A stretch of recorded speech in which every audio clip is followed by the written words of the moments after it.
When my mother's voice cut through the Christmas party laughter, it wasn't the volume that made everyone freeze. It was the precision of her words, sharp enough to slice through years of polite silence. "Why can't you be more like Victoria?" she said, loud enough for the entire room to hear. "At least she's made something of herself." I stood there, champagne glass trembling in my hand, feeling 32 years of disappointment crystallize into that single moment. But what she didn't know, what none of them knew, was that my phone was about to ring. And when Warren Buffett's name flashed across the screen, everything they believed about me, about success, about worth, was about to shatter like the ornaments hanging from their perfect tree. Before we jump back in, tell us where you're tuning in from. And if this story touches you, make sure you're subscribed, because tomorrow I've saved something extra special for you. My name is Alex Morgan, and this is the story of how I learned that the people who see you as small are often the ones standing on your shoulders. The Portland rain had turned to snow 3 days before Christmas, transforming the city into something from a postcard nobody believed was real. I sat in my apartment in the Pearl District, the kind of place my mother called quaint when she meant inadequate, staring at an email I'd read 17 times already. The sender's name alone made my hands shake. Berkshire Hathaway. The subject line read simply, "Lunch confirmation, December 28th, Omaha." I had built something remarkable over the past 4 years, a sustainable technology company that was about to change how the world thought about renewable energy storage. The prototype in my tiny office downtown had attracted attention from investors I'd only dreamed of meeting. But my family didn't know any of this. To them, I was still Alex, the one who dropped out of law school, the one who couldn't hold down a corporate job, the one who chose passion over prestige and paid for it with their constant disappointment. My phone buzzed with a text from Helen, my mother, though I'd never been allowed to call her anything but mother growing up. The message was brief, efficient, wrapped in the kind of politeness that felt like obligation. "The Christmas party is at 6. Victoria and Marcus will be here at 5:30. Don't be late. And please try to dress appropriately this time." I looked down at my faded jeans and sweater, the uniform of someone who spent more time in laboratories than boardrooms, and felt that familiar squeeze in my chest. The one that whispered I would never be enough, no matter what I accomplished. The party itself loomed like a performance I'd rehearsed but never perfected. Every year the same script. Victoria would arrive in something elegant and expensive, Marcus at her side like a trophy husband, and they would hold court in the living room of my parents' West Lynn home. The house sat on 2 acres, every window glowing with warm light, every surface decorated with the kind of precision that came from hiring professionals. My mother took pride in her Christmas gatherings the way generals took pride in successful campaigns. Everything had its place, including me, always slightly to the side, always just outside the circle of accomplishment she drew around my sister. I arrived at 5:45, parking my 10-year-old Honda between Victoria's Tesla and Uncle Greg's Mercedes. The driveway alone told the story my family believed about success. I grabbed the bottle of wine I'd brought, something modest from a local vineyard, knowing it would be placed on a side table and forgotten while everyone praised whatever vintage Marcus had selected. The front door opened before I could knock, and there stood my father, Robert, his smile genuine even if his hug felt apologetic. "Alex," he said warmly, pulling me inside. "Good to see you, kid." He was the only one who still called me kid, the only one whose affection didn't come with conditions attached. Inside, the house smelled of pine and cinnamon, the kind of holiday atmosphere that belonged in magazines. Victoria stood by the fireplace, her black dress probably costing more than my monthly rent, holding court with Aunt Diane and Cousin Brandon. She saw me enter and her smile flickered, not quite reaching her eyes, the way it never did when I was the audience. "Alex," she said, her voice projecting across the room. "You made it. We were just talking about the Hendricks merger. Marcus closed the deal yesterday. $12 million. The number hung in the air like a challenge. I smiled, set down my wine, and joined the outer edge of their conversation, already feeling like a guest in a home where I'd grown up. My mother emerged from the kitchen, looking immaculate in cream and gold, her hair styled in a way that suggested hours of preparation. She scanned the room with the efficiency of a quality control inspector, her gaze landing on me with that familiar flicker of assessment and disappointment. "Alex, you're here," she said, and somehow she made it sound like I'd arrived uninvited. "Help me with the appetizers, would you?" It wasn't a question. In my family, requests from Helen Morgan were commands dressed in pleasantries. I followed her into the kitchen, where trays of catered food waited to be arranged, and immediately felt the shift in her demeanor. Away from the guests, her smile dropped. "I wish you'd worn something nicer," she said quietly, not looking at me. "Victoria brought a photographer friend. We're taking family pictures later." The criticism landed with practiced ease, finding the spaces in my armor that had never quite healed. "I wore what I have, Mother," I said, keeping my voice steady. She made a small sound, something between a sigh and a dismissal, and handed me a tray. "Just try not to stand too close to Victoria in the photos. The contrast is already obvious enough." The words should have hurt less after 32 years, but they never did. Each comment was a paper cut, small enough to seem insignificant, frequent enough to leave scars. I carried the tray into the living room, arranged the food on the designated table, and retreated to the corner by the bookshelf where I'd spent most of my childhood Christmases. Jamie Torres, my business partner and the closest thing I had to family by choice, had sent me a text earlier that day. "Survived the party yet? Remember, you're about to have lunch with one of the most successful investors in history. You've already won." I'd smiled at the message, letting it bolster me through the evening ahead. Jamie knew what I'd built because Jamie had helped me build it. We'd met 4 years ago at a renewable energy conference, two outsiders who believed the world could run on something other than fossil fuels and good intentions. The technology we developed together, a battery storage system that could revolutionize solar and wind energy, had taken everything I had. My savings, my time, my relationships, everything except my belief that it mattered. Dinner was served at 7, a catered affair with place cards that positioned me between Cousin Brandon and an empty chair that had been meant for someone's date who'd cancelled. Across the table, Victoria held court, discussing her latest case, some corporate litigation that involved millions of dollars and outcomes that would be written about in law journals. Marcus added details, his hand resting possessively on her shoulder, and my mother beamed with pride so bright it could have powered the chandelier above us. "Victoria's being considered for partner," Helen announced to the table, her voice ringing with triumph. "Youngest in the firm's history. We're so proud." Everyone applauded, glasses raised, and I joined in because that was the role I'd learned to play. The supportive sibling, the one who clapped loudest to hide the sound of their own heartbreaking. My father caught my eye from the head of the table and offered a small, sad smile that said he saw me, even if he didn't know how to change anything. Robert Morgan had built a successful career in real estate, providing the comfortable life that allowed my mother to cultivate her perfect family image. But he'd always been passive, a kind man who avoided conflict, who loved his daughters equally but protected neither from Helen's comparisons. "And Alex," Aunt Diane said, her voice bright with forced interest, "what have you been up to? Still working on that little tech thing?" The diminishment was casual, almost kind, which somehow made it worse. "Still working on it," I said, not elaborating. What was the point? They'd decided years ago what my story was, and nothing I said would rewrite their version. Victoria leaned forward, her expression something between curiosity and pity. "You know, Marcus's firm is hiring. I could put in a word if you wanted something more stable. Something with benefits and a real salary." She meant it kindly, in the way people mean things kindly when they've never questioned their right to offer advice. "I appreciate it," I said, "but I'm good where I am." My mother's fork clinked against her plate, a sound sharp enough to convey disapproval without words. "Alex has always been stubborn," she said to the table, smiling in a way that looked warm if you didn't know her. "Never could accept help, even when it was clearly needed." The conversation moved on, flowing around me like water around a stone, and I focused on my plate, counting the minutes until I could leave without causing a scene. After dinner, everyone gathered in the living room for drinks and the annual gift exchange.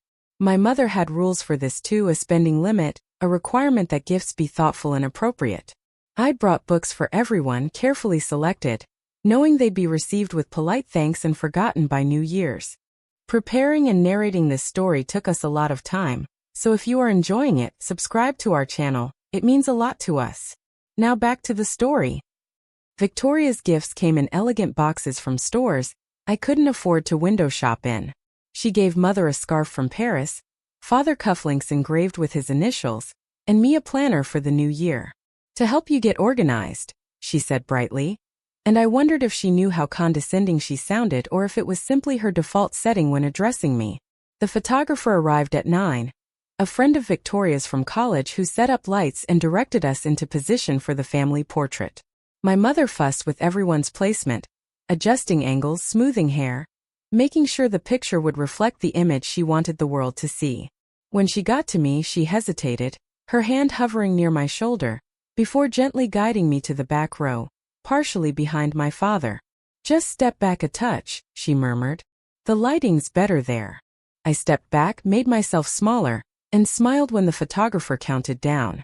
The flash captured what we'd always been. A family arranged by hierarchy, with me perpetually in the shadows. It was during the coffee and dessert service that everything changed.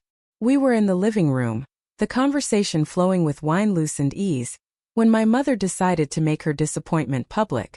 I'd been quiet most of the evening, contributing little, existing mostly as audience to Victoria's achievements. Perhaps my silence bothered her, or perhaps she'd simply had enough wine to say what she usually left implied. You know what I don't understand, Helen said, her voice cutting through the ambient chatter. The room quieted, sensing something sharp beneath her tone. I don't understand how two daughters, raised in the same home, with the same opportunities, can turn out so differently. She wasn't looking at me, but everyone else was. Victoria shifted uncomfortably, Marcus's hand tightening on her knee. My father set down his coffee cup with deliberate care. Aunt Diane and Uncle Greg exchanged glances that said they'd witnessed this dynamic before and knew better than to intervene. Mother, Victoria started, but Helen raised a hand, her gesture silencing everyone as effectively as a shout. No, I think this needs to be said. Victoria, you've built a career anyone would envy. You're successful, respected, financially secure. You've made choices that reflect well on this family. She paused, taking a sip of wine, and I knew what was coming with the certainty of someone who'd heard variations of this speech their entire life. And then there's Alex. The way she said my name, weighted with disappointment and resignation, made something inside me go very still. 4 years in that cramped office, working on a project nobody understands, barely making rent, no benefits, no security, no real future. At some point, sweetheart, you have to accept that passion doesn't pay bills. Victoria understood that. She chose a path that leads somewhere. The room had gone completely silent now, even the Christmas music seeming to fade into background static. I felt every eye on me, waiting to see how I'd respond, if I'd defend myself or simply absorb the criticism as I always had. My throat felt tight, my face hot, but I kept my expression neutral, refusing to give her the satisfaction of seeing me break. Maybe, I said quietly, my voice steadier than I felt. Success looks different for different people. My mother laughed, not unkindly, but with the gentle condescension of someone explaining reality to a child. Success is security, Alex. It's being able to support yourself, to build a life, to contribute to society in meaningful ways. What you're doing, it's a hobby. A very expensive hobby that your father and I have watched drain years of your life. She leaned forward, her expression softening in a way that was somehow worse than her criticism. I say this because I love you, because I want better for you than this endless struggle. Why can't you be more like Victoria? Just once, why can't you make a choice that doesn't end in disappointment? The question hung in the air between us, and I realized this was the moment I'd been heading toward my entire life. Every comparison, every dismissal, every time I'd been made to feel less than, had been building to this public declaration of my inadequacy. I opened my mouth, not sure what I was going to say, when my phone rang. The sound cut through the tension like a blade, loud and jarring in the silent room. I pulled it from my pocket, intending to silence it, when I saw the name on the screen. Warren Buffett. For a moment I thought I was hallucinating, that the stress of the evening had caused some kind of break from reality. But the name stayed there, solid and real, and my hand moved without conscious thought to answer. Hello, I said, my voice uncertain, aware that everyone in the room was staring at me with varying degrees of irritation at the interruption.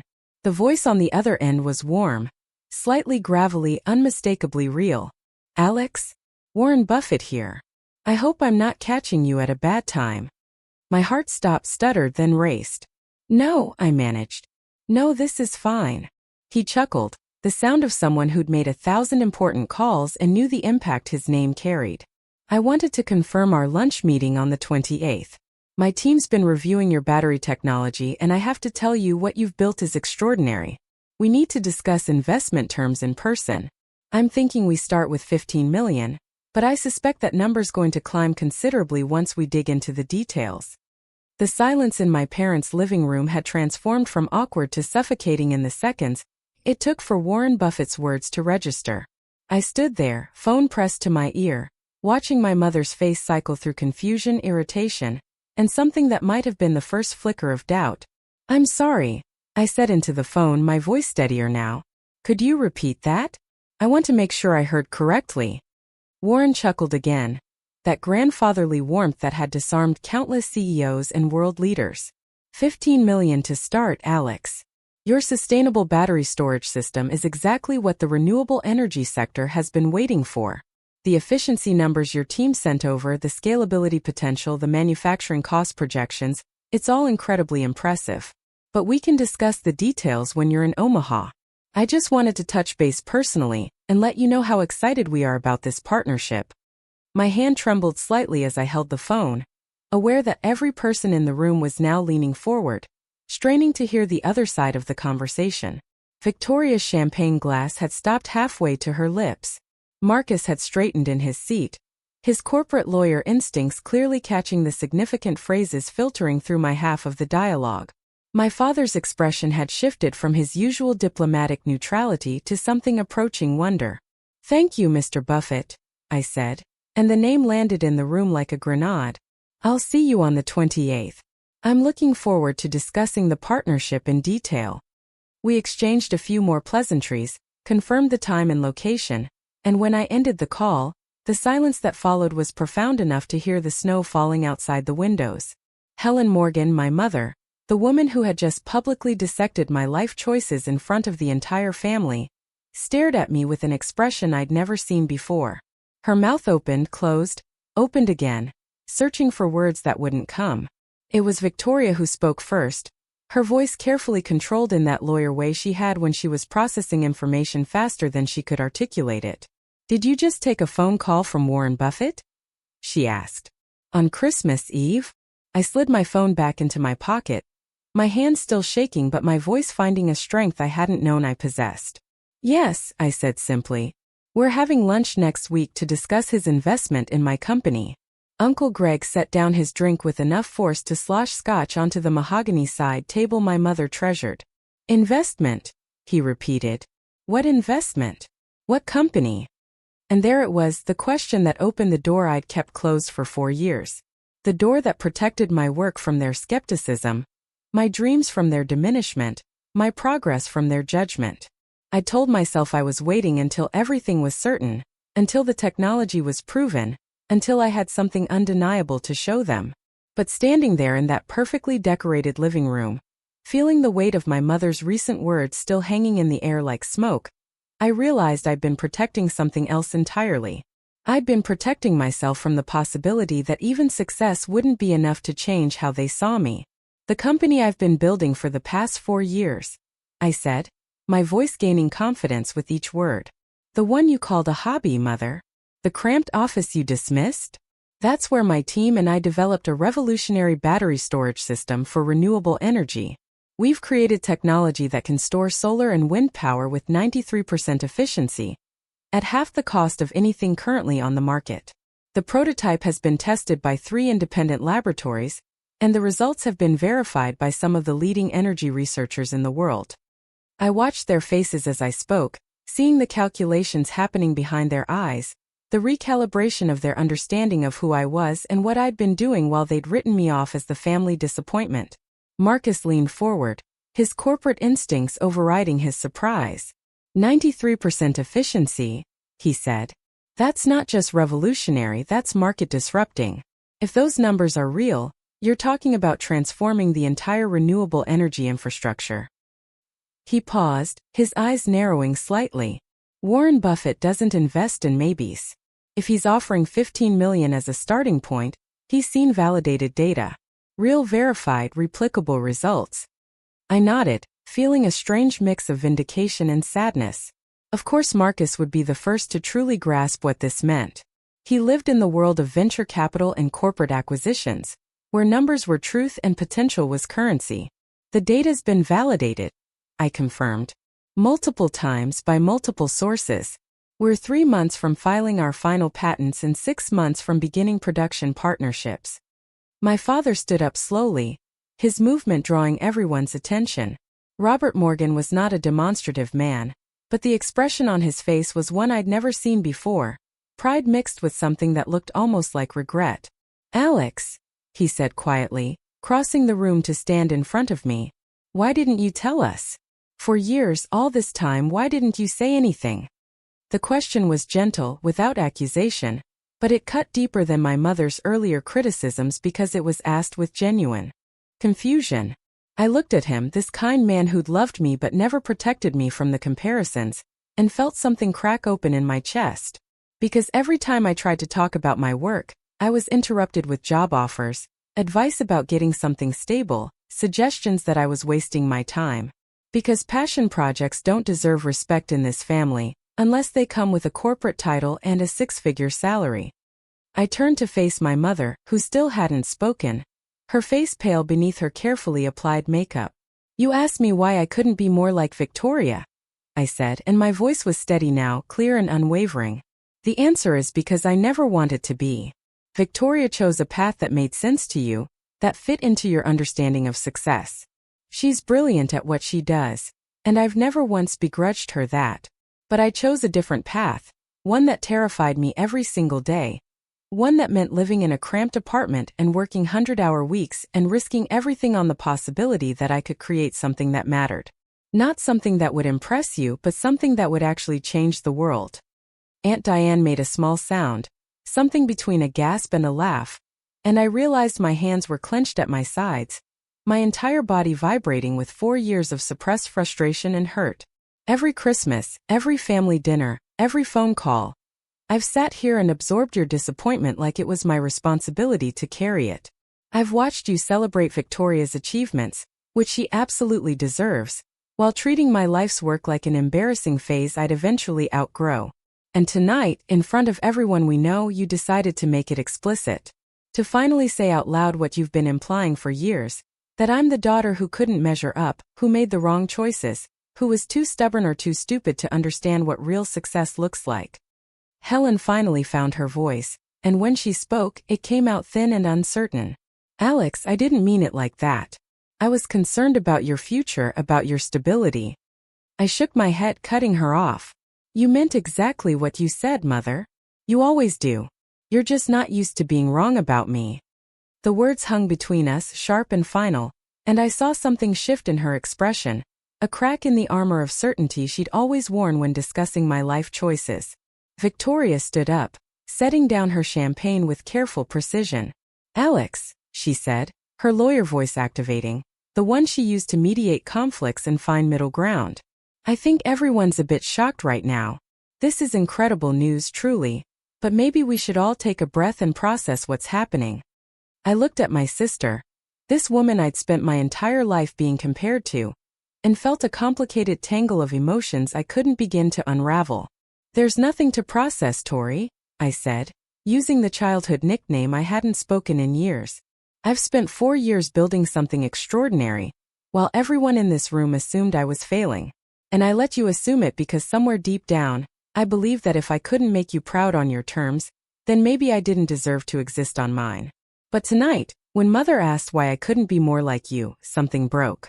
Not in a bad way, but in a way that finally let the light in." I took a breath, feeling the weight of the moment settle over the room. Warren Buffett isn't the only person interested in our technology.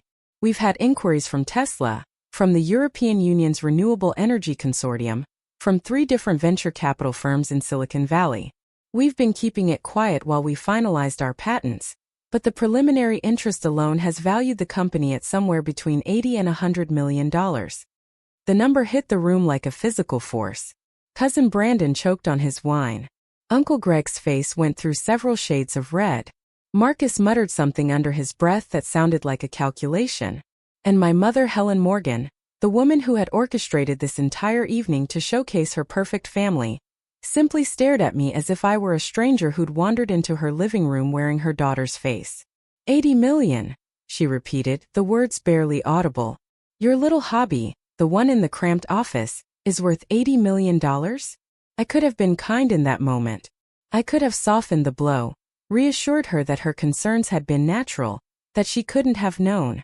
But 4 years of dismissal, of condescension, of being made to feel small in the one place I should have felt safe, had left marks that didn't fade just because the truth had finally surfaced. The office isn't cramped, Mother. It's efficient. And it's not a hobby. It never was. It's a company with 12 full-time employees, 2 pending patents, and technology that's going to help accelerate the world's transition away from fossil fuels. It's the thing I've poured my heart and soul into while you've been telling anyone who'd listen that I was the daughter who couldn't get her life together. My father moved toward my mother, his hand reaching for her arm in a gesture that was both supportive and restraining. She looked at him, then back at me, and for the first time in my adult life I saw my mother at a complete loss for words. The matriarch who always had an opinion, who orchestrated every family gathering with military precision, who knew exactly what everyone should be doing with their lives, stood silent in her perfectly decorated living room, confronted with the reality that she'd been fundamentally wrong about her own daughter. Jamie Torres had sent me another text during the phone call with Warren Buffett.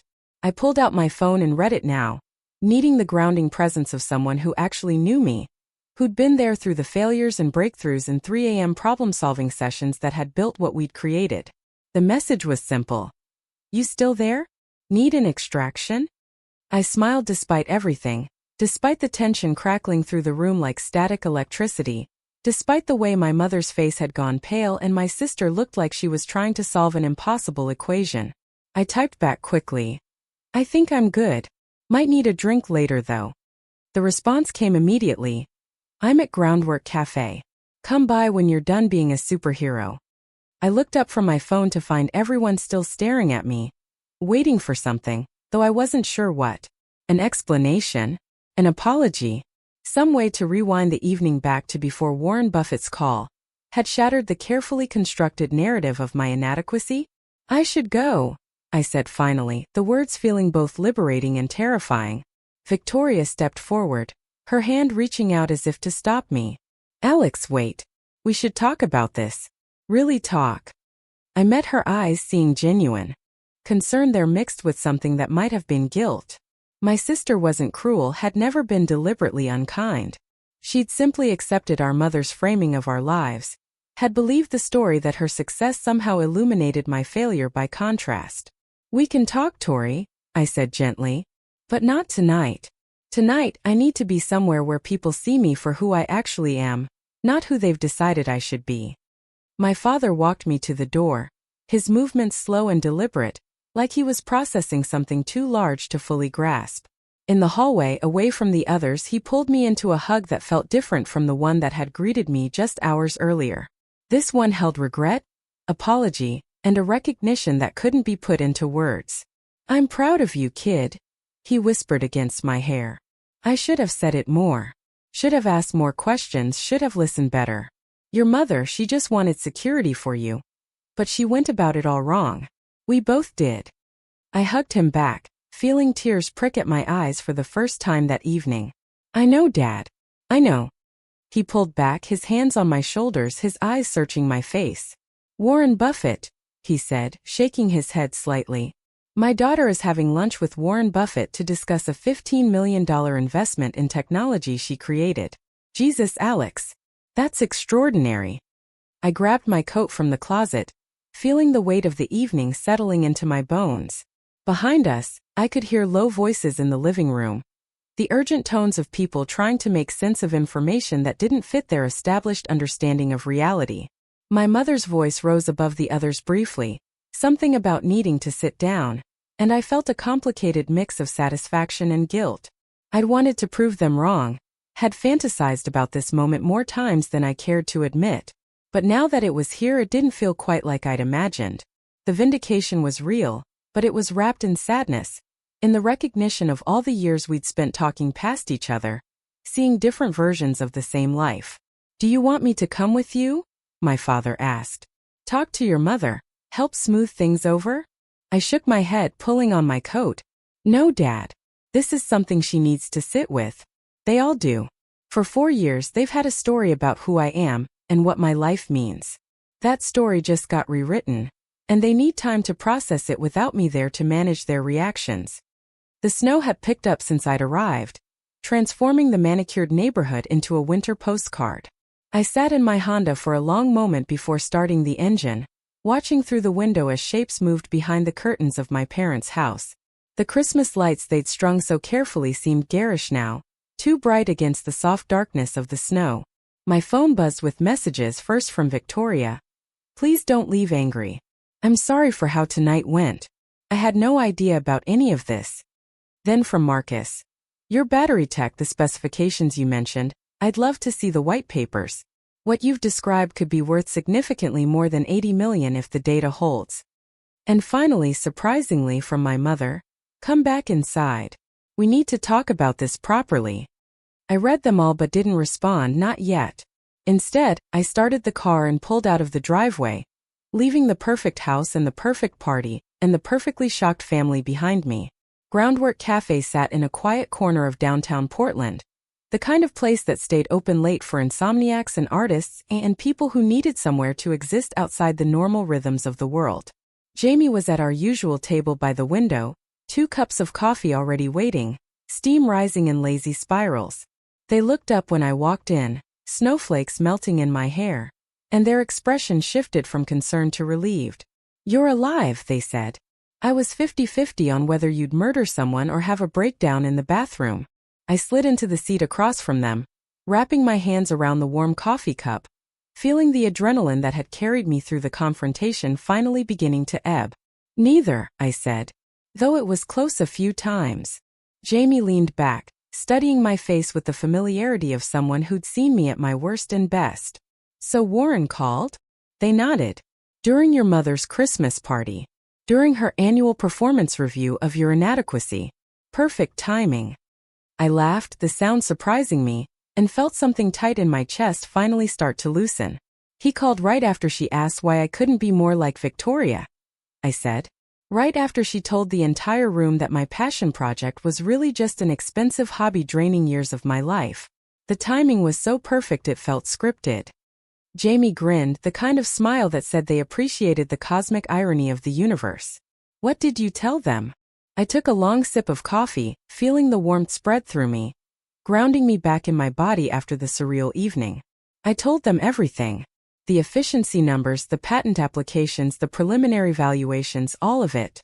For years of keeping quiet, of protecting my work from their skepticism, and I just laid it all out on the table. Jamie's expression grew serious. How did they take it? I thought about my mother's pale face, Victoria's stunned silence, the way the entire room had seemed to tilt on its axis when Warren Buffett's name had entered the conversation. Like I'd announced I was secretly royalty from a country they'd never heard of. Shock, disbelief, recalculation. My mother literally couldn't speak for a solid minute, which might be a personal record. We sat in comfortable silence for a moment, the cafe's gentle ambient noise washing over us. Outside, Portland continued its transformation into a snow globe, rare and beautiful and temporary. You know this changes everything, Jamie said finally. Not just with your family but everything. Once Warren's investment is public, once the patents are filed and we start production partnerships, there's no going back to being invisible. You're going to be the face of this company, Alex. The person everyone points to as proof that sustainable energy storage is viable. I'd known this intellectually, had prepared for it in the abstract way you prepare for things that seem distant and theoretical. But hearing Jamie say it out loud, in the aftermath of the evening's revelations, made it real in a way that tightened my throat. I don't want to be famous, I said quietly. I just wanted to build something that mattered. Jamie reached across the table, their hand covering mine. Too late for that. You built something revolutionary. Fame is just the annoying side effect. My phone continued to buzz periodically, messages stacking up from family members processing the evening's revelations. I ignored them all except one, a text from my father that simply read, "Your mother is crying in the kitchen. Not sad crying, proud crying. She doesn't know how to tell you yet." The message hit differently than the others, piercing through my anger and hurt to the complicated truth underneath. My mother wasn't a villain, had never been trying to hurt me deliberately. She'd been operating from fear, from her generation's understanding of security and success, from a genuine if misguided belief that she was protecting me from failure. That didn't excuse the years of dismissal, the constant comparisons, the public humiliation of tonight. But it provided context, a reminder that people could be wrong and hurtful while still believing they were acting from love. My dad says my mother's crying, I told Jamie. Proud crying apparently. She just doesn't know how to express it yet. Jamie made a face. She's had 32 years to figure out how to be proud of you, Alex. Forgive me if I'm not immediately sympathetic to her sudden emotional crisis. I smiled despite everything, grateful for Jamie's fierce loyalty, even when it made them less than charitable toward my family. She's complicated, I said. They all are. Tonight was brutal, but it's also been building for years. All the small dismissals, the suggestions that I needed to be more practical, the concerned questions about my future that were really just criticism in disguise. It all came to a head because Warren Buffett decided to call right when she was telling everyone I was the disappointing daughter. Jamie's expression softened slightly. What are you going to do? Go back there tonight? Wait until tomorrow? Ignore them until the lunch with Warren and let them read about it in the Wall Street Journal? The vindictive part of me, the part that had absorbed years of being made to feel small, like that last option. But the part of me that still loved my family, that remembered my father's quiet support and Victoria's occasional attempts at connection, knew that burning bridges would only leave me isolated on the other side of this success. I'll talk to them, I said finally. But not tonight. Tonight I need to just sit here with you and process the fact that everything I've been working toward is actually happening. Warren Buffett believes in our technology. $15 million as a starting investment. Production partnerships on the horizon. Patents about to be filed. It's everything we dreamed about in that cramped office at 2 a.m. when the prototypes kept failing, and we thought we'd never crack the efficiency problem. Jamie raised their coffee cup in a toast. To proving everyone wrong, they said. And to being so spectacularly right that even Warren Buffett noticed. We clinked our cups together. The sound small and perfect in the quiet cafe. And I felt something shift inside me. Not healing exactly because the wounds from tonight were too fresh for that. But a sense that maybe, finally, I could stop trying to make my family understand me and simply exist as myself whether they got it or not.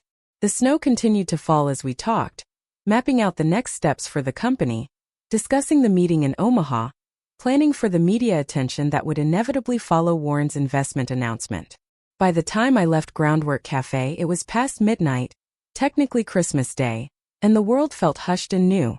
I drove back to my apartment in the Pearl District, the streets nearly empty, Portland sleeping beneath its unexpected blanket of white. Inside my small space, surrounded by the life I'd built away from my family's expectations, I finally let myself feel the full weight of the evening. The confrontation, the vindication, the complicated tangle of anger and sadness and relief that came from finally being seen. I pulled out my laptop and opened the email from Warren Buffett's team, reading again the preliminary terms of the investment, the due diligence schedule, the timeline for announcing the partnership.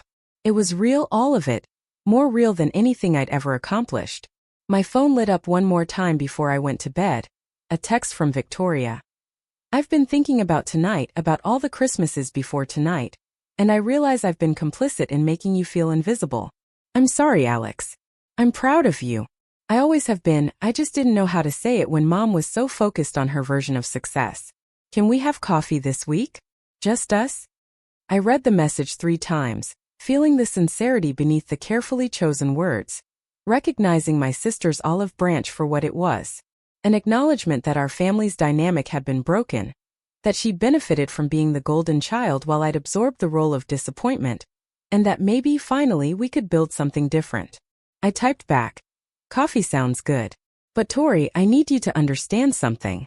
I'm not angry that you're successful. I'm angry that my success was invisible until it came with Warren Buffett's name attached. That's what needs to change. Her response came quickly. I know. You're right. Let's talk about it. Really talk, not the surface conversation we usually have. You deserve that. I set the phone down and looked around my apartment, this space my mother had called inadequate, seeing it with new eyes. The makeshift desk where I'd drafted countless iterations of our patent applications. The whiteboard covered in equations and efficiency calculations. The small kitchen where Jamie and I had celebrated every breakthrough with cheap wine and cheaper pizza. This wasn't the life my family had wanted for me. But it was the life that had led to something extraordinary. And for the first time since Warren Buffett's call had shattered the Christmas party's carefully constructed illusion, I let myself feel proud. Not vindicated or righteous or superior. Just genuinely deeply proud of what I'd built while everyone else had been certain I was failing.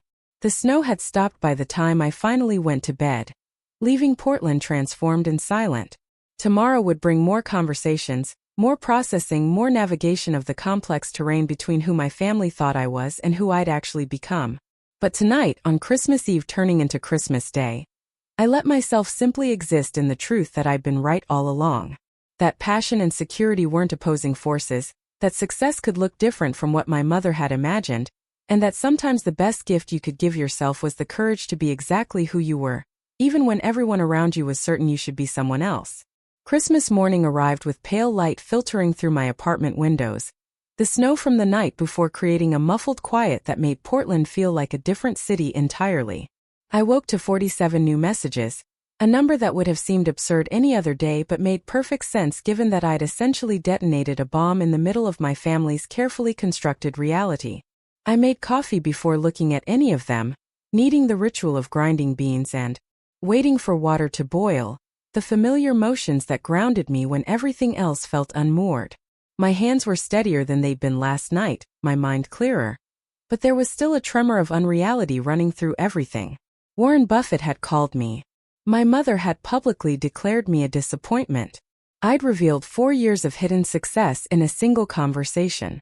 The night felt like something that had happened to someone else, a story I'd heard rather than lived. The messages, when I finally opened them, ranged from supportive to bewildered to demanding. My father had sent 3, each one a variation of checking if I was okay and suggesting we talk soon. Victoria had added 2 more to her late-night text, one asking about coffee times and another that simply said she'd been up all night thinking about our conversation. Marcus, surprisingly, had sent a message that was pure business, asking for contact information so his firm could discuss potential legal support for the patent filings and investment negotiations.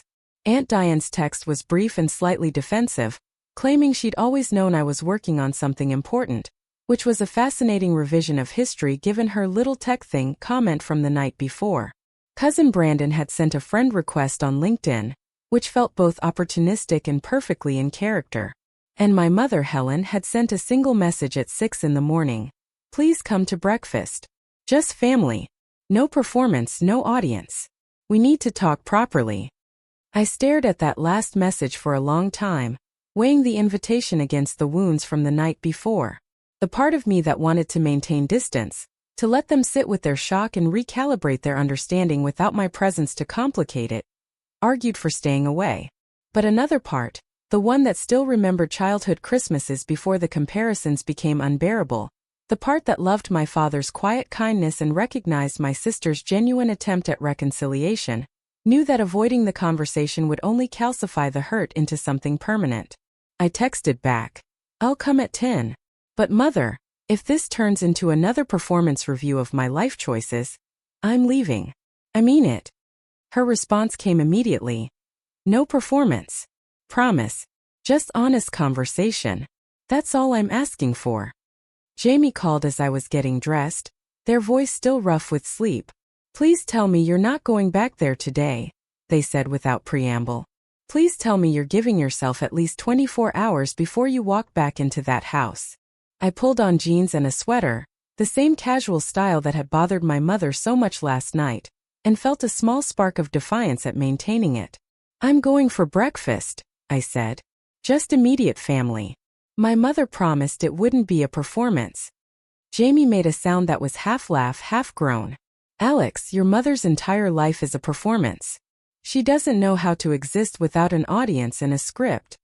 They weren't wrong, but something in Helen's early morning text had felt different, stripped of the usual polish and certainty. Maybe, I said. But I think last night cracked something open.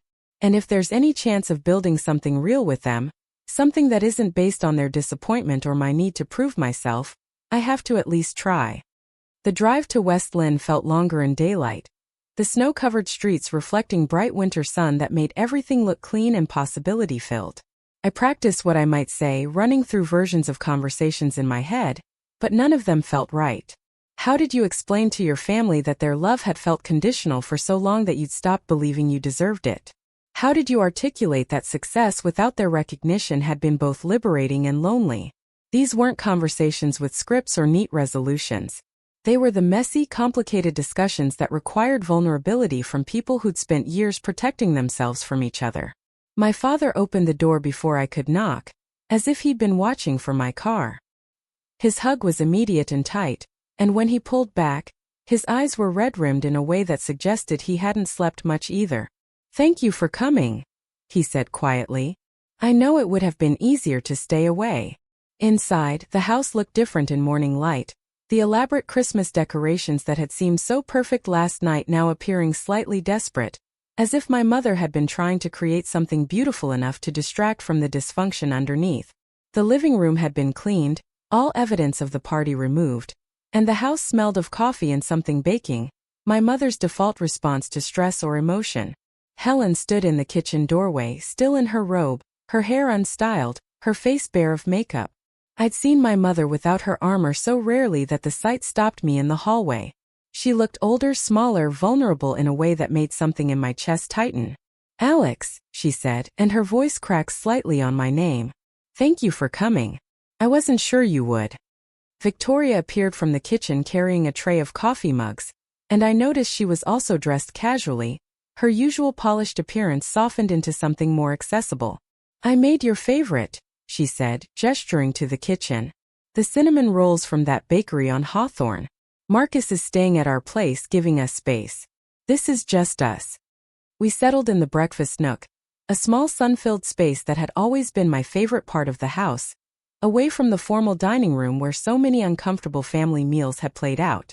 For a long moment nobody spoke, all of us holding our coffee mugs like shields, waiting for someone else to begin the conversation we'd been avoiding for years. It was my father who finally broke the silence, his voice gentle but firm. "I think we should start by acknowledging that last night was unacceptable," he said, looking directly at my mother. "Helen, what you said to Alex in front of everyone, that wasn't concern. That was cruelty dressed up as parenting." My mother flinched but didn't look away, and I saw her hands tighten around her mug. "You're right," she said quietly. "It was cruel. I told myself I was being honest, that someone needed to push Alex toward a more stable life, but the truth is I was embarrassed." The admission hung in the air, raw and unexpected. Victoria shifted in her seat, and I found myself leaning forward despite my intention to maintain distance. "Embarrassed?" I repeated. "Of me?" Helen nodded, tears beginning to well in her eyes, though she blinked them back with visible effort. "All my friends, the women I have lunch with, the families we socialize with, they all have children who are doctors, lawyers, executives, people with titles and salaries that make sense. And when they asked about you, I didn't know what to say. I couldn't explain what you were doing because I didn't understand it myself, and rather than admit that, rather than ask you to help me understand, I decided it meant you were failing. That it was easier than accepting that maybe I was the one who didn't get it." She set down her coffee cup, her hands trembling slightly. "I measured your worth by how easily I could explain you to other people. And that's not just wrong, Alex. That's a betrayal of everything a mother should be." The apology was more than I'd expected, more vulnerable and specific than the vague expressions of regret I'd anticipated. I felt my anger from the night before shifting, not disappearing but becoming more complicated, mixed with recognition that my mother was trying, genuinely trying, to acknowledge the damage she'd done. "For 4 years," I said, my voice steady but thick with emotion, "I've been working on something I believed could make a real difference in the world. And every time I came to family dinner, every time we talked on the phone, I felt myself getting smaller. Not because the work was failing, but because none of you asked about it in a way that suggested you thought it mattered. You offered me job applications and concerned advice and suggestions that maybe it was time to be more realistic. And I started to believe that maybe you were right, that maybe passion without your approval meant I was deluding myself. Victoria reached across the table, her hand stopping just short of mine, asking permission rather than assuming it. "I'm so sorry, Alex," she said. "I've been thinking about all the times I could have asked real questions, could have wanted to understand what you were building, instead of just accepting Mom's narrative that you were struggling. I benefited from being the daughter who made sense to them, and I never questioned what that cost you." I looked at my sister, seeing her clearly maybe for the first time in years, not as the impossible standard I was compared against but as another person trapped in our family's dynamic, playing the role assigned to her just as I'd been playing mine. "You weren't responsible for their comparisons," I said quietly. "But you're right that you could have questioned them.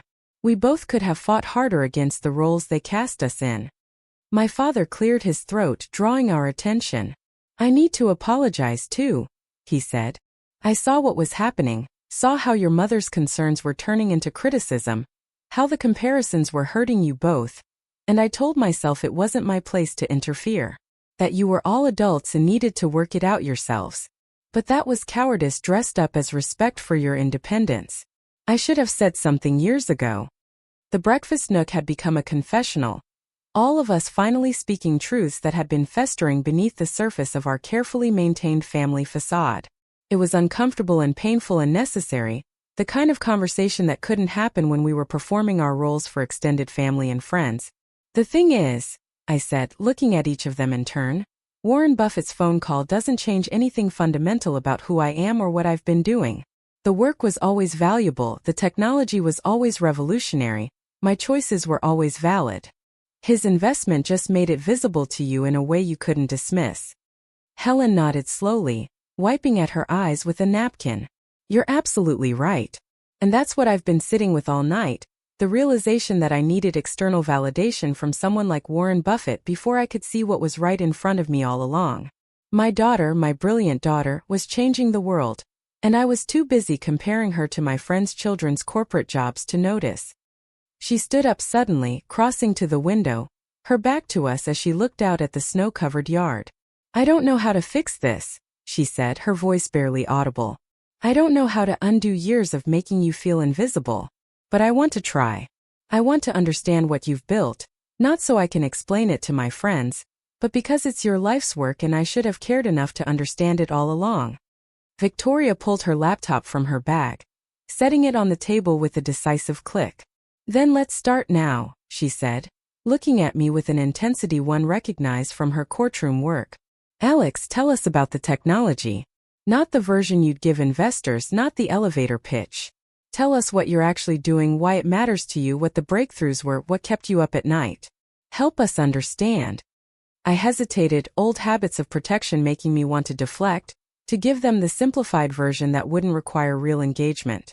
But Victoria's expression was genuine, and my father had pulled his chair closer, and even my mother had turned from the window with an openness I'd never seen before. So I began to really talk about the 4 years they dismissed as a prolonged phase of irresponsibility. I told them about the fundamental problem with renewable energy storage, how solar panels and wind turbines could generate power, but storing that energy efficiently had been the bottleneck preventing widespread adoption. I explained the breakthrough Jamie and I had stumbled onto almost by accident, a new battery chemistry that used abundantly available materials instead of rare earth elements, making it both more efficient and dramatically cheaper to produce.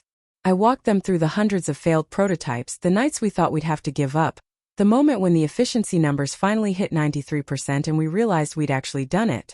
My mother returned to the table, asking questions that revealed she was actually listening, actually trying to grasp not just what we'd created but why it mattered.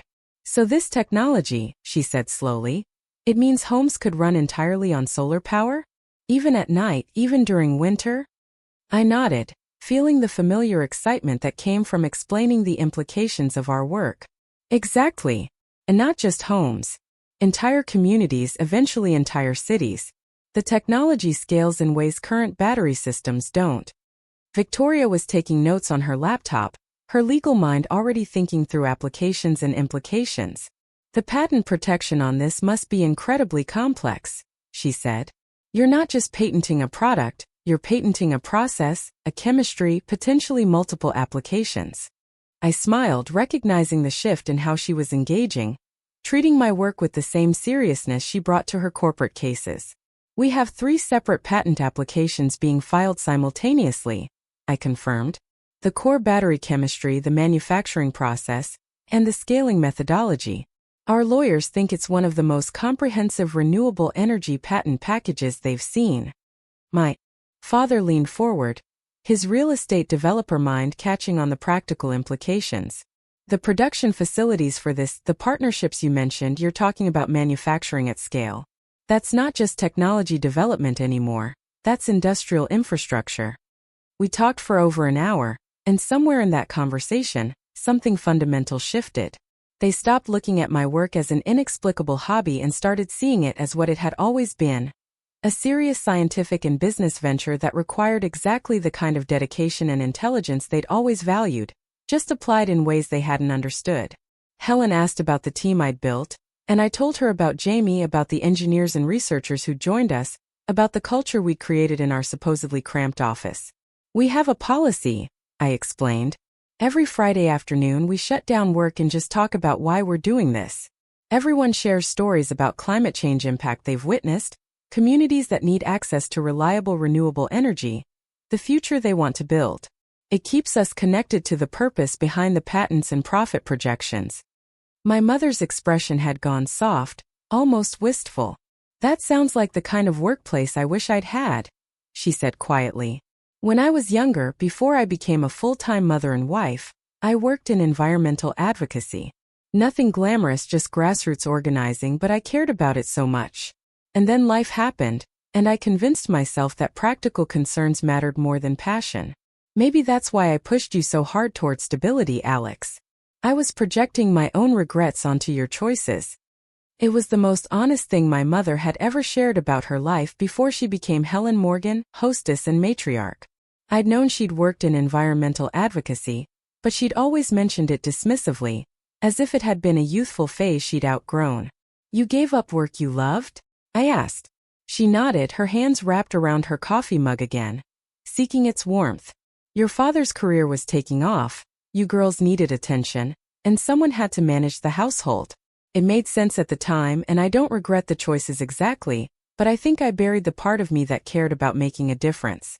And when you chose passion over security, it triggered something I tried to forget about myself. Victoria had stopped taking notes, her attention fully on our mother. I never knew that, she said. You never talked about that work as something you missed. Helen smiled sadly. How could I? I'd built this entire identity around being the perfect wife and mother, around maintaining our social standing, around making sure you girls had every advantage. Admitting I missed the work I'd given up would have felt like saying that wasn't enough. The breakfast nook had become a space of unexpected honesty, layers of family mythology peeling away to reveal the complicated humans underneath. My father reached for Helen's hand, and she let him take it, their fingers intertwining with the ease of 40 years of marriage. You could go back to advocacy work, he said gently. The girls are grown. I'm planning to step back from the company in a few years. There's no reason you couldn't reconnect with that part of yourself. Helen looked at him with surprise, as if the possibility had never occurred to her. I'm 63 years old, Robert. That world has moved on without me.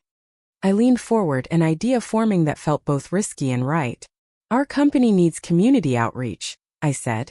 When we start production, we're going to be working with municipalities, environmental groups, community organizations.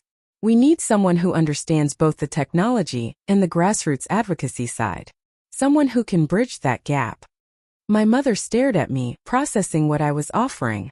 Are you asking me to work for your company? I shook my head. I'm asking if you want to be part of something that matters. Not as my mother trying to fix her daughter's life, but as Helen Morgan, someone who cares about environmental impact and knows how to talk to people about making change happen. You'd have to learn the technology, work with Jamie and the team, but if you're serious about wanting to understand what I've built, what better way than being part of it?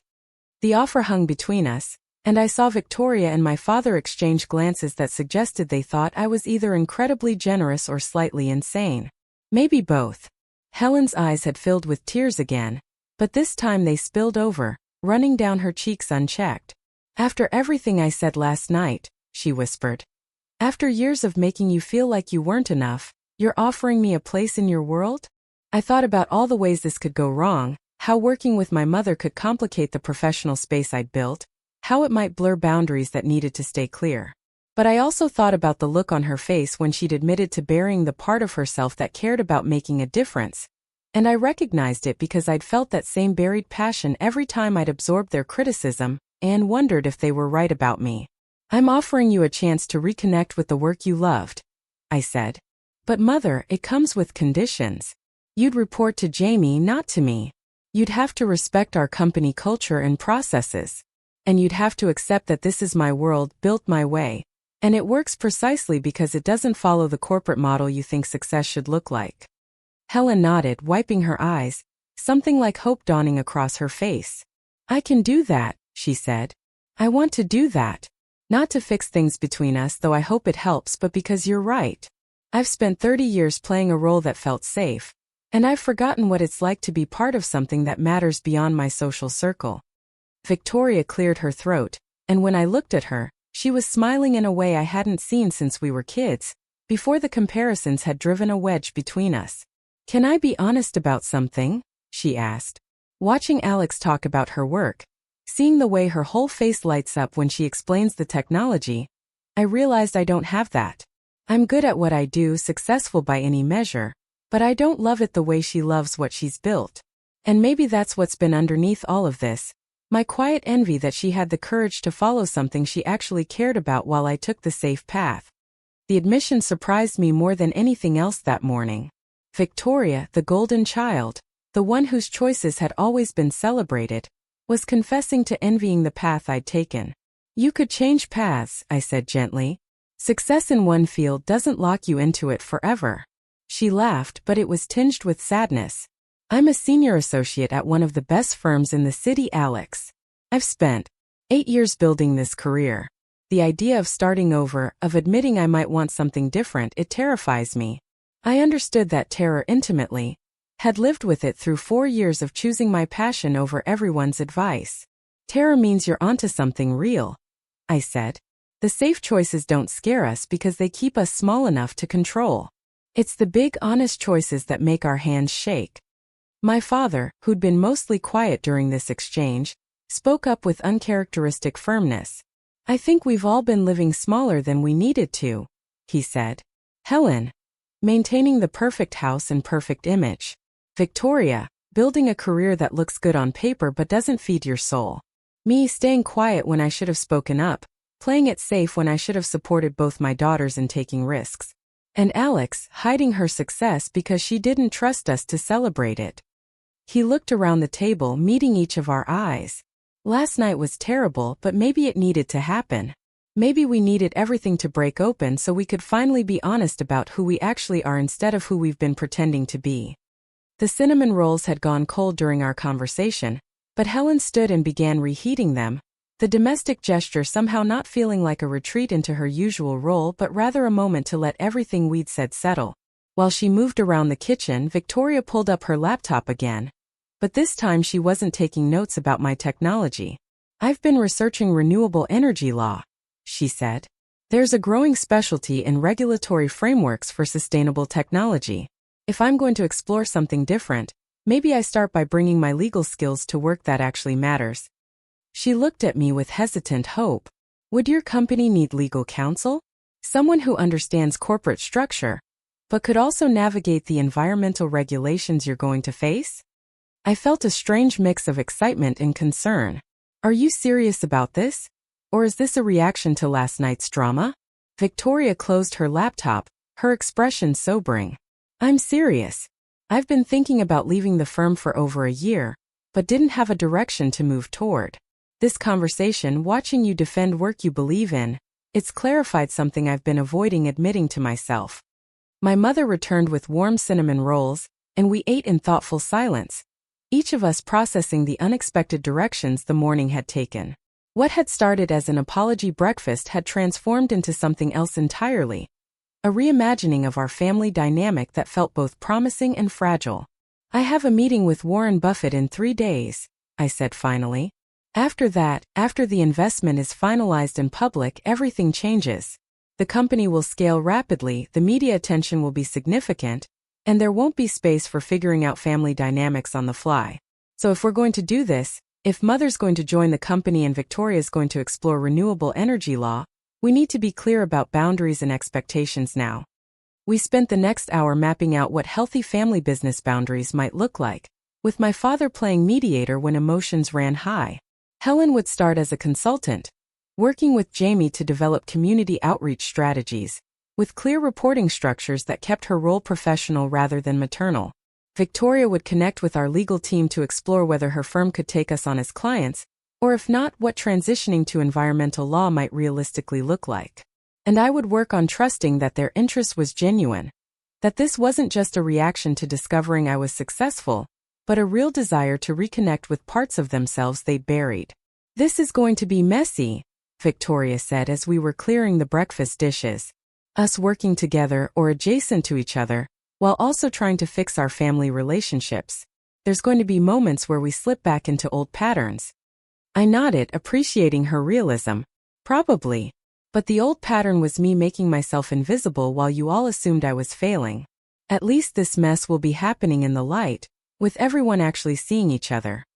My mother hugged me as I was leaving, and for the first time in years, it didn't feel performative or conditional. Thank you, she whispered against my hair, for giving me a chance to be part of something real again. I promise I won't let you down.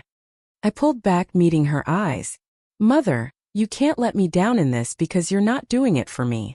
You're doing it because you care about environmental impact and want to reconnect with that part of yourself. The moment it becomes about proving something to me or fixing our relationship, it stops being authentic. She nodded, understanding passing between us that felt like the beginning of something genuinely different. Driving back to my apartment, Portland still beautiful under its blanket of snow, I called Jamie to fill them in on the surreal morning. They listened without interrupting, and when I finished, they were quiet for a long moment. So your mother might join the company, your sister might become our legal counsel, and your family had actual honest conversations about feelings and regret. Are you sure you didn't slip into an alternate dimension? I laughed, the sound feeling lighter than it had in days. I'm not sure of anything except that Warren Buffett's phone call broke something open that apparently needed to break. Whether we can build something better from the pieces, that's still an open question. Jamie's voice softened. You know I support whatever you need, but Alex, be careful. Families are complicated, and mixing them with business when there's this much unresolved history, it could get messy fast. I knew they were right, but I also knew that the conversation this morning had felt more real than anything we'd shared as a family in years. The flight to Omaha was scheduled for December 27th, giving me one day between Christmas breakfast with my family and the meeting that would change everything.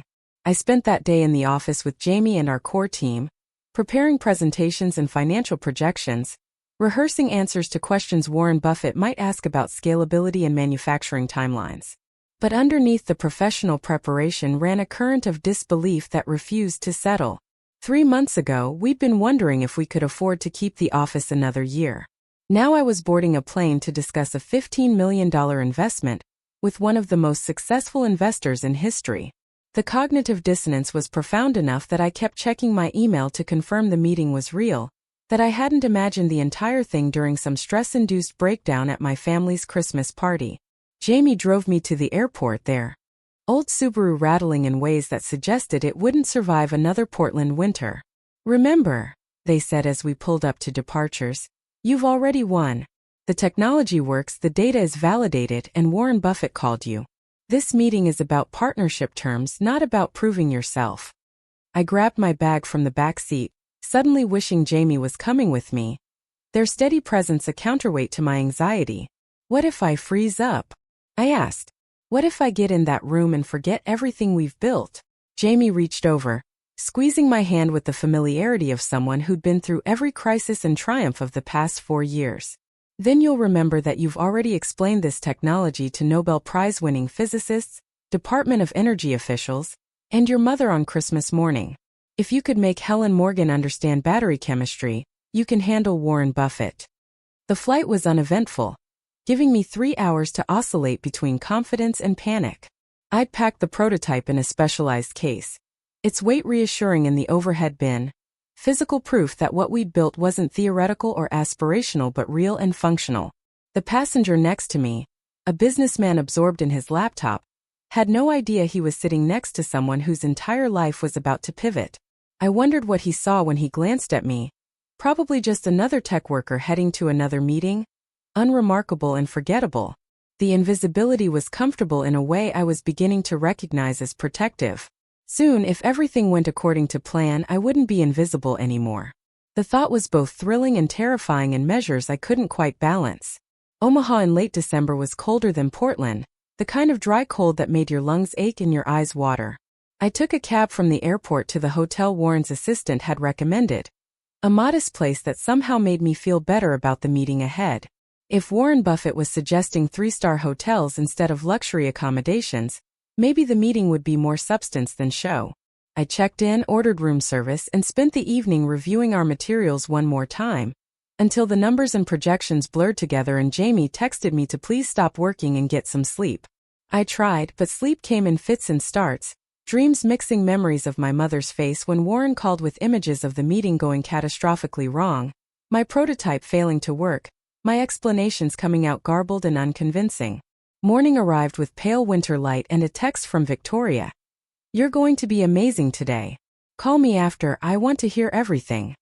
Another from my father. "Proud of you, kid. Remember to breathe." And surprisingly, one from my mother. "I've been reading about Berkshire Hathaway's investment philosophy. Warren Buffett doesn't invest in technology he doesn't understand or people he doesn't trust. The fact that you have this meeting means he already believes in you." The messages steadied something that had been wobbling inside me since I'd woken up. Whatever happened in the next few hours, I had people in my corner now, imperfect and complicated as our relationships were, but genuine in their support. I dressed carefully, professional but not corporate, the version of myself that felt authentic rather than costumed, and took another cab to the address Warren's assistant had provided. The building was unexpectedly modest, none of the gleaming glass and steel I'd associated with major investment firms.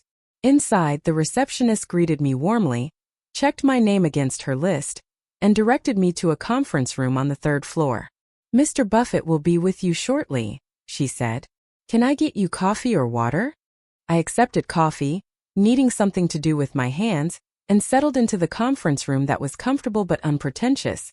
Exactly what I should have expected based on everything I'd read about Warren Buffett's approach to business. The walls held photographs of various investments and partnerships, companies that had started small and grown into industry leaders, and I wondered if our battery technology might someday be represented among them. Warren Buffett arrived exactly on time, accompanied by 2 colleagues he introduced as members of his energy investment team. He was shorter than I'd expected, his handshake firm but not aggressive, his eyes sharp and curious behind his glasses. "Alex," he said, settling into the chair across from me, "I've been looking forward to this conversation. Your preliminary data is impressive, but I want to understand the person behind the technology. Numbers tell part of the story, but the entrepreneur tells the rest." For the next 3 hours we talked. Not the formal pitch I'd rehearsed, though I delivered elements of it, but a genuine conversation about renewable energy challenges, battery chemistry breakthroughs, manufacturing scalability, and the vision Jamie and I had for making sustainable power storage accessible to communities that couldn't afford current solutions. Warren asked questions that revealed he'd done extensive homework, understanding not just our technology, but the broader market landscape and regulatory environment we'd be navigating. "What interests me," he said during a break in the technical discussion, "is that you and your partner chose to bootstrap this for 4 years instead of seeking early venture capital. That suggests either remarkable confidence or remarkable stubbornness." I smiled, recognizing the test in the question. Both probably. But mostly it was about maintaining control over our direction. We saw too many sustainable technology companies get pushed toward profitability timelines that compromised their environmental impact. We wanted to get the technology right before we scaled, even if it meant living on ramen and credit card debt. Warren nodded approvingly. "That patience is rare and valuable. Too many founders optimize for exit strategies instead of lasting impact. Tell me about your team." Who have you built this with? I told him about Jamie, about our core engineers and researchers, about the culture we deliberately cultivated where Friday afternoons were spent reconnecting with purpose instead of pushing for productivity. I showed him the prototype, walked him through the testing protocols and validation processes, explained our patent strategy and manufacturing timeline. His colleagues asked pointed questions about supply chain vulnerabilities and scaling challenges, stress testing our projections in ways that felt thorough rather than adversarial. By the time we broke for lunch, my initial nervousness had transformed into energized engagement. This wasn't an interrogation or performance, it was a collaboration. Transform an industry. Over lunch, the conversation shifted to something more personal. Warren asked about my background, my path to renewable energy technology, what had driven me to spend 4 years on something so risky. I found myself telling him about my family, about dropping out of law school to pursue something I actually cared about the years of being compared unfavorably to my successful sister. My mother told me I was wasting my life, I said. Right up until you called during Christmas Eve dinner. Warren laughed, the sound genuinely delighted. I do love good timing. And your family's response?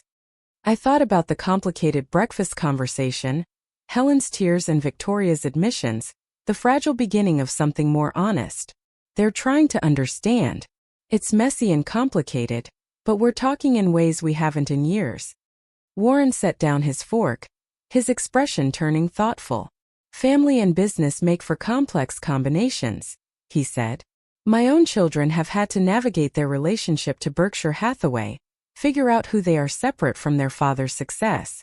It's not easy, but it's worthwhile work when everyone's committed to honest communication. He paused, then added, I mention this because one of my colleagues flagged something interesting. Your mother, Helen Morgan, has a background in environmental advocacy? I nodded, surprised he knew this.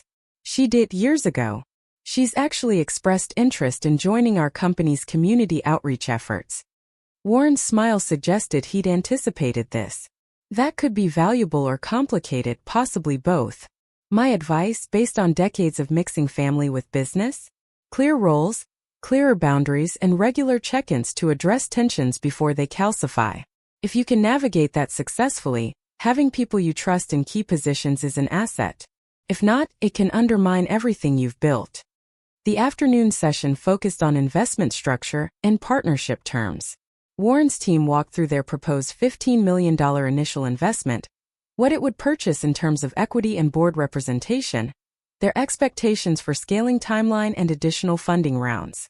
The numbers were more favorable than I dared hope, structured in ways that protected both their investment and our operational independence. We're not interested in controlling your company, Warren explained. We're interested in enabling its growth while maintaining the vision and values that make it promising. You and Jamie will retain majority control, make the key strategic decisions, build this the way you believe it should be built. We'll provide capital, strategic guidance, and access to our network, but this remains your company. By the time we concluded, the sun was setting outside the conference room windows, Omaha's winter evening arriving early and cold. I'll need to discuss the terms with Jamie and our legal counsel, I said, gathering the documents Warren's team had provided.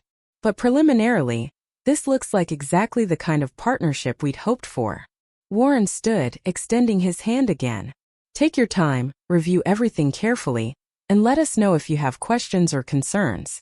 Based on this conversation, assuming your team agrees with the terms, I'd like to announce the investment by mid-January. That gives you 2 weeks to get everything aligned internally.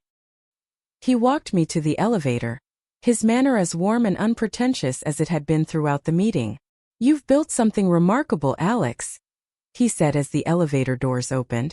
Not just the technology, though that's impressive enough, but the integrity with which you've built it. That's what convinced me to take this call in the first place. And it's what convinced me today that this investment will be one I'm proud of.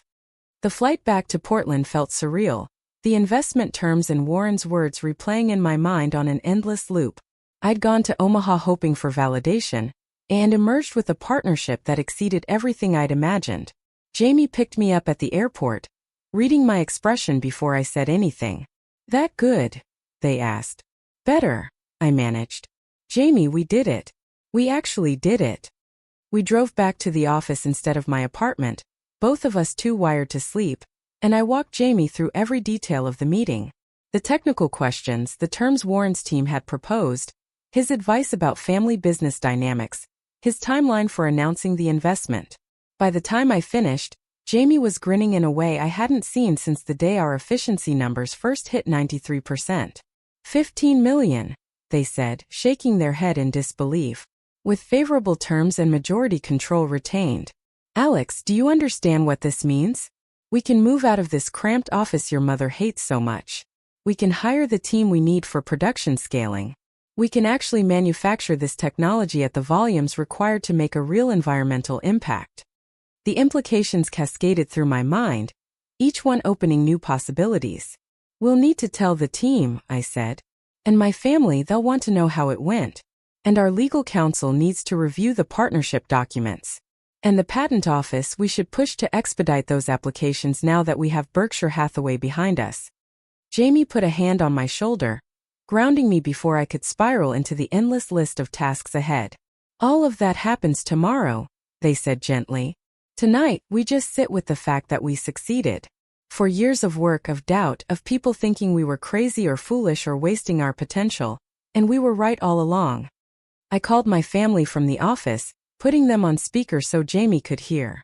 My father answered, with Victoria and my mother clearly nearby based on the overlapping questions that immediately erupted. How did it go? What did he say? Are you okay? I laughed, the sound releasing tension I hadn't realized I was carrying. It went better than I could have imagined, I said.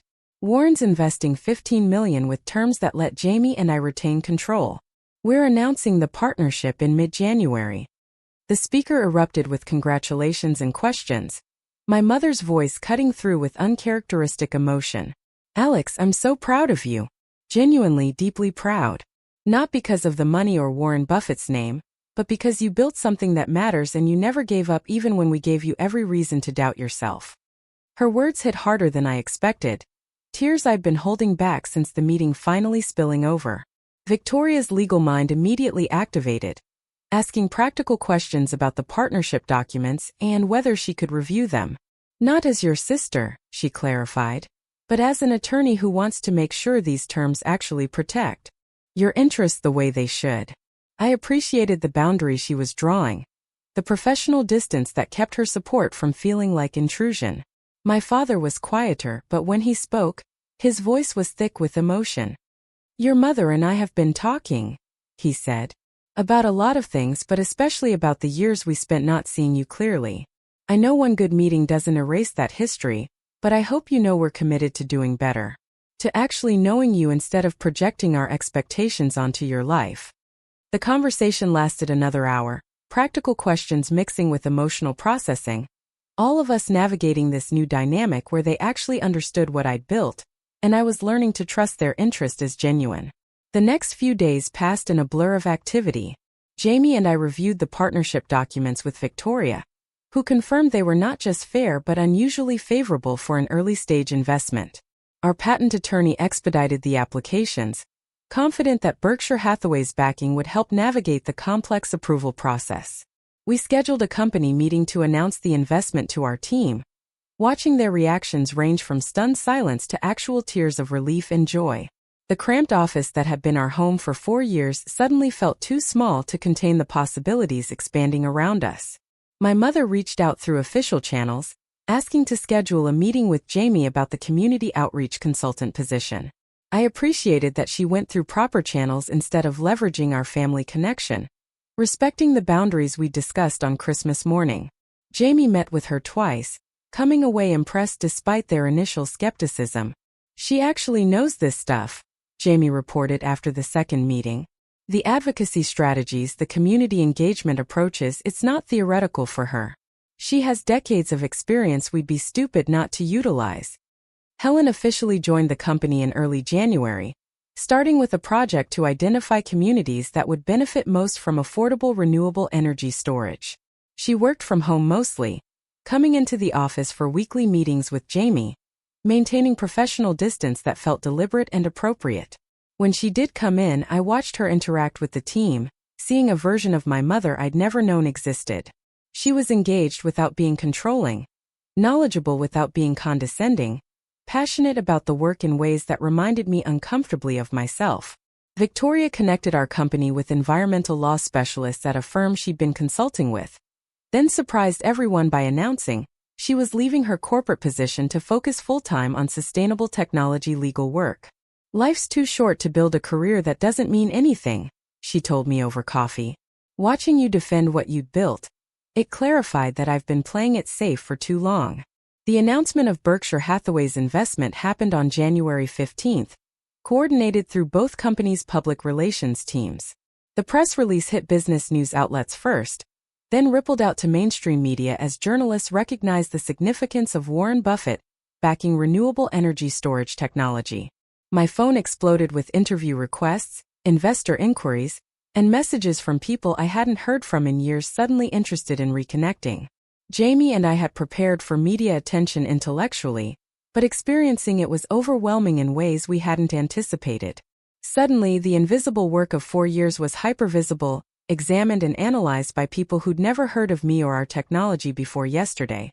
The attention was validating and invasive in equal measure, confirming that we'd built something significant, while also stripping away any remaining privacy about my professional choices.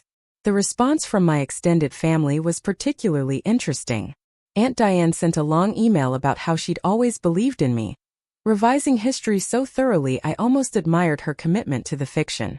Cousin Brandon invited me to speak at some entrepreneurship event he was organizing, suddenly treating me as a resource rather than the disappointing relative who'd dropped out of law school. Uncle Greg reached out to discuss investment opportunities, his financial advisor having identified our next funding round as potentially lucrative. I handled each interaction with polite distance, recognizing that their interest was transactional rather than genuine, a response to my newfound visibility rather than actual relationship. My mother, surprisingly, was the one who called them out. "Don't bother your cousin," I overheard her tell Diane during a phone conversation. "Alex doesn't need Fairweather family pretending they supported her all along." By February, we'd moved into a new office space in downtown Portland, large enough to accommodate the team we were rapidly hiring. The move itself felt symbolic, physically leaving behind the cramped space where we'd built the technology while everyone assumed I was failing. The new office had actual conference rooms, a proper laboratory for continued research and development, space for the manufacturing coordination team we were building. Jamie and I stood in the empty main room the day before our furniture arrived, both of us quiet as we processed how far we'd come. "Your mother would approve of this space," Jamie said, their tone carefully neutral. "Plenty of room, professional appearance, the kind of office that makes sense to people who measure success by square footage." I smiled, recognizing the gentle teasing. "She's actually been helpful with the community outreach work," I admitted. "It's strange seeing her in this professional context." "She's good at this, Jamie. Really good." The first major media interview happened in March, a profile piece for a national business magazine about women in sustainable technology. The journalist wanted to know about my journey, the breakthrough that led to our battery chemistry innovation, what it felt like to have Warren Buffett's endorsement. But she also asked about my family, having done research that uncovered the timeline of my 4 years in relative obscurity followed by sudden recognition. "Your mother's involvement in the company is interesting," the journalist noted. "Was there family tension around your career choices before this success?" I prepared for this question with Jamie and our communications consultant, knowing that the Christmas Eve confrontation could easily become the story if I wasn't careful. "My family had concerns about stability and traditional career paths," I said carefully. "They've since recognized that success looks different for different people. My mother's environmental advocacy background, now an asset to our community outreach work." The article, when it published, was more nuanced than I expected. It touched on family dynamics without sensationalizing them, positioned my journey as emblematic of broader challenges women face when choosing unconventional paths, and gave proper weight to the technology itself rather than focusing solely on the Warren Buffett connection. My mother called after reading it, her voice unsteady. "Thank you," she said, "for not throwing me under the bus. You could have told her everything about Christmas Eve, about the years before that, and it would have made a compelling story. But you protected our privacy even though I didn't deserve that protection." I sat with her gratitude, recognizing it as another step in our slowly rebuilding relationship. "I didn't protect you, Mother," I said gently. "I protected us. The real story of what happened in our family isn't anyone's business but ours." Victoria's transition to environmental law was going well, her corporate litigation skills translating effectively to regulatory frameworks and sustainable technology advocacy. She'd taken our company as her first major client, working on patent protection strategies and regulatory compliance for our upcoming manufacturing partnerships. "I'm making about 40% less than I did at the firm," she told me during one of our now regular coffee meetings. "But I actually care about the work. I go home energized instead of exhausted. It turns out money isn't much compensation for spending your life on things that don't matter to you." I thought about the 4 years I'd spent barely making rent, the struggle that my family had interpreted as failure, and recognized that Victoria was now walking a version of that same path. "It gets easier," I said. "The financial anxiety, I mean. Not immediately, but gradually you stop measuring your worth by your salary." My father had been quieter through all of this, supportive but less involved in the company developments than my mother and sister. When we finally had lunch, just the two of us, he explained why. "I've been watching your mother reconnect with work she loves, watching Victoria find courage to change directions, and I've been thinking about my own choices," he said. "I built a successful real estate development company, provided well for our family, but I'm not sure I ever loved it the way you love your work. I just did what made sense, what seemed responsible, and convinced myself that was enough." He paused, stirring his coffee with more attention than it required. "I'm 65 years old, Alex. Old enough that starting over seems impossible, young enough that I could have another 20 productive years. And I've been wondering what I'd do with those years if I wasn't just maintaining what I've already built." The vulnerability in his admission surprised me. This man who'd always seemed content with his conventional success suddenly questioning whether contentment was the same as fulfillment. "What would you do?" I asked. "If you could do anything?" He smiled a little sadly. "I've always been fascinated by sustainable urban development, the intersection of housing and environmental impact. When I started in real estate, green building was fringe thinking. Now it's becoming mainstream, and I wonder if there's a role for someone with my experience in building affordable housing that also reduces carbon footprint." I leaned forward, an idea forming. "Our battery technology, one of the applications we're developing, is for residential use. Imagine housing developments where every unit has integrated renewable energy storage, where communities can essentially operate off-grid or sell excess power back to utilities. That requires someone who understands both real estate development and sustainable technology." My father's expression shifted, hope lighting something that had seemed resigned just moments before. "Are you suggesting what I think you're suggesting?" I nodded slowly, thinking through the implications. "Our next phase includes pilot programs with residential developers.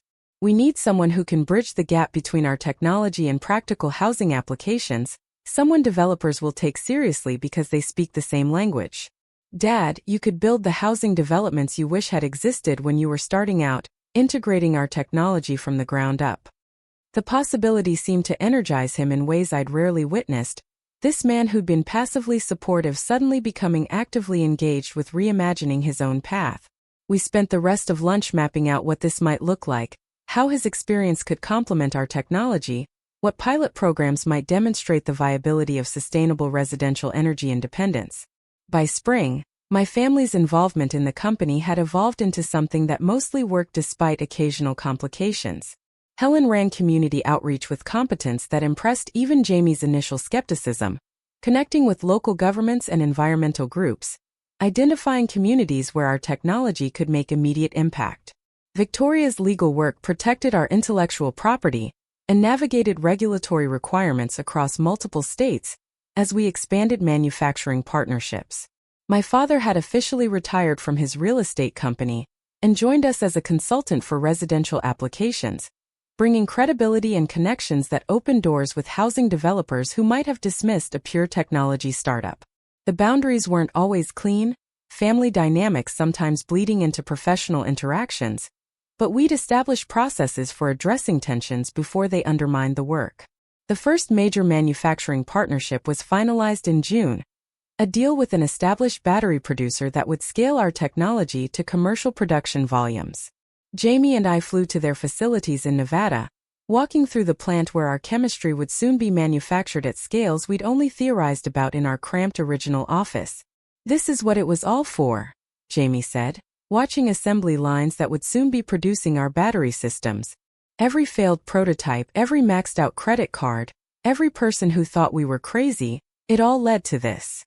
I thought about my mother's Christmas Eve declaration that I was wasting my life, about the years I'd absorbed doubt while privately believing in what we were building, and felt not vindication exactly but something more like peace. The people who hadn't seen the value in my work didn't get to claim credit for it now. But they also didn't need to become villains in a story of overcoming adversity. They'd been wrong, I'd been right, and we were all doing the work of acknowledging that reality while building something better. The second Christmas after Warren Buffett's call felt profoundly different from the first. My family gathered again at my parents' house in West Lynn. But this time there were no elaborate performances, no photographer staging perfect family portraits, no unspoken comparisons hanging in the air. Helen was tired from a successful but demanding year of community outreach work. Victoria was excited about a major regulatory victory she'd secured for our patents. And my father was deep in planning for a pilot housing development that would be the first to integrate our technology from the ground up. We cooked together, shared stories from the year, acknowledged how far we'd all come not just professionally, but in learning to see each other clearly. When my mother proposed a toast, she didn't celebrate my success or Warren Buffett's investment or the company's growing valuation. Instead, she raised her glass and said simply, "To honest conversations and second chances. To building things that matter and having the courage to start over when we need to." Victoria added her own toast, looking directly at me. "To my sister, who was brave enough to disappoint everyone's expectations, and wise enough to teach us that disappointment was really our failure to understand what we were looking at." My father's contribution was quieter but no less meaningful. To all of us, for doing the hard work of becoming who we actually are instead of who we thought we should be. The evening wasn't perfect, old tensions occasionally surfacing when we fell into familiar patterns. But there was an underlying authenticity that had been absent from every previous family gathering. We existed as complicated, flawed people trying genuinely to know and support each other, rather than as actors playing assigned roles in my mother's vision of a perfect family. Later that night, after most of the family had left and I was helping my mother clean up, she paused at the sink, hands in soapy water, and spoke without looking at me. "I've been thinking about what I said to you last year," she said quietly. "About why you couldn't be more like Victoria, about wasting your life. I knew at the time I was being cruel, but I told myself it was honesty you needed to hear. The truth is I was terrified of your courage. Terrified that if I acknowledged what you were doing was valid, I'd have to acknowledge that I'd given up on my own passions for what seemed like sensible choices. You were a mirror showing me what I'd buried, and I hated you for it even though I loved you desperately." The admission was raw enough that I set down the dish I was drying and turned to face her fully.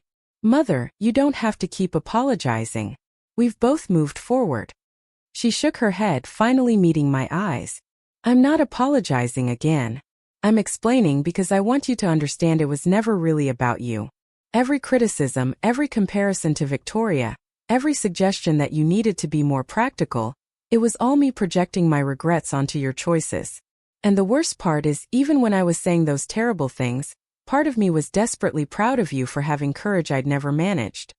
She wiped her eyes with a soapy hand, leaving bubbles on her cheek that would have been funny in any other moment. "You saved my life, Alex. Not from anything dramatic, but from the slow suffocation of pretending my identity as the perfect wife and mother was enough. This work I'm doing now, it reminds me who I was before I decided passion was impractical. So thank you. Not just for forgiving me but for showing me it's not too late to be someone who matters beyond maintaining appearances."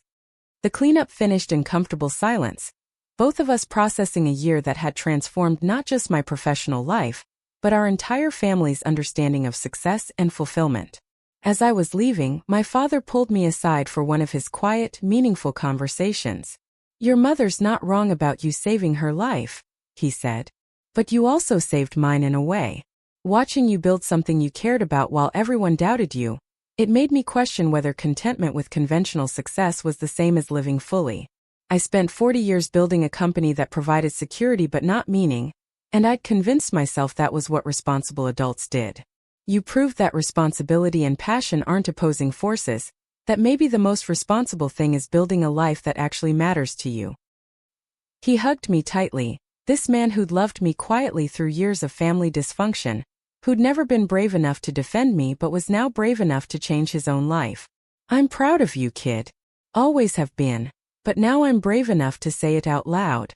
The drive back to my apartment took me past the old office where Jamie and I had spent 4 years building our technology, while my family assumed I was failing.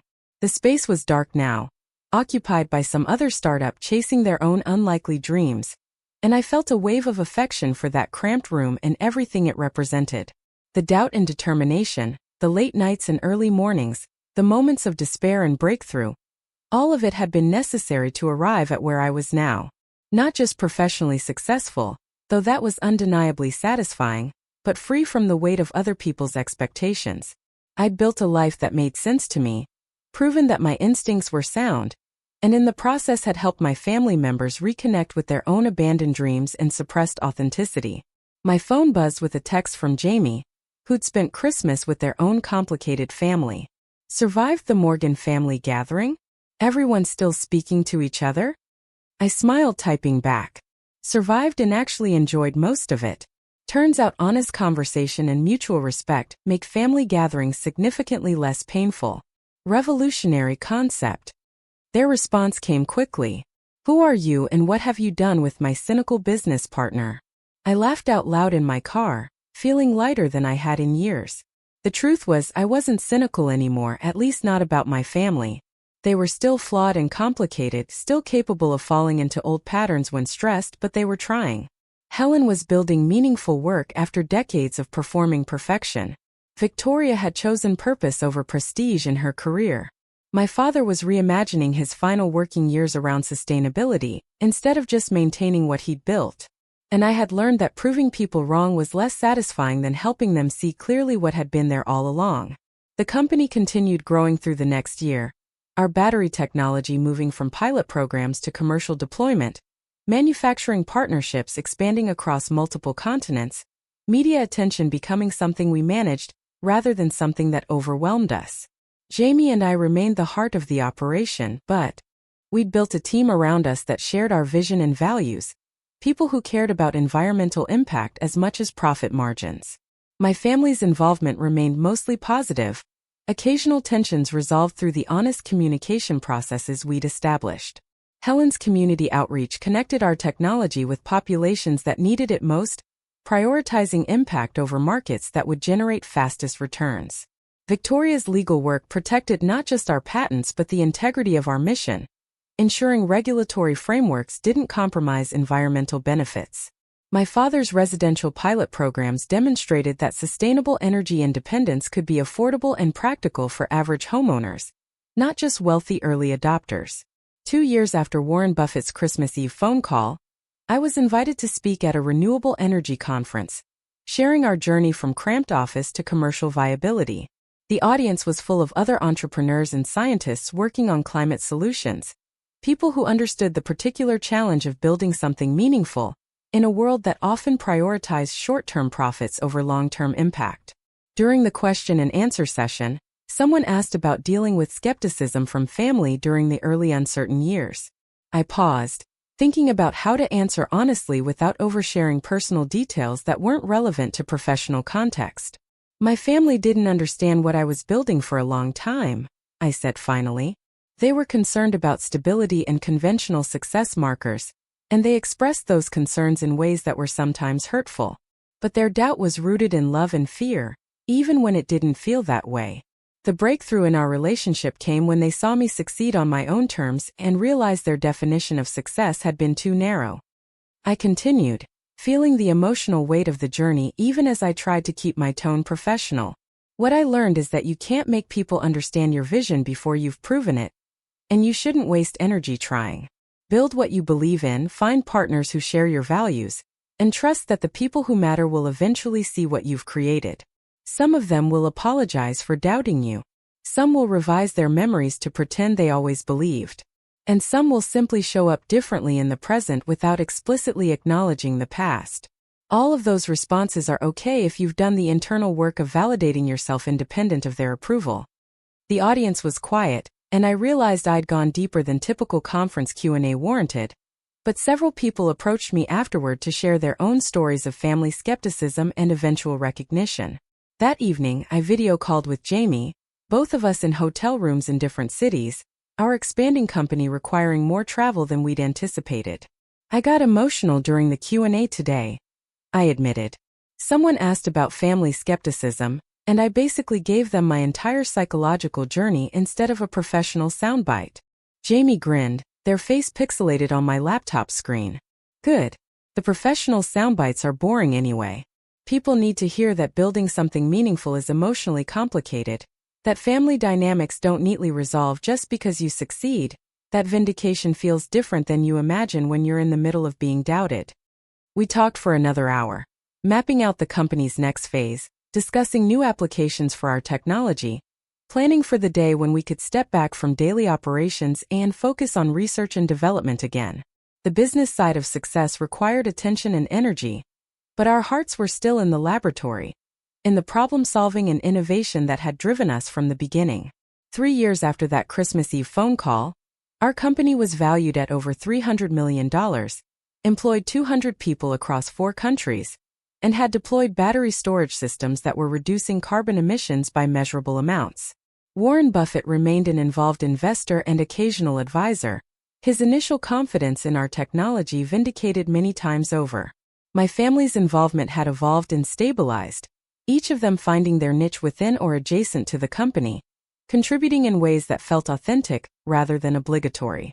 And I had somehow become a public figure in sustainable technology, invited to speak at conferences and quoted in articles, a responsibility I still found uncomfortable, but was learning to navigate with Jamie's help and occasional reluctance.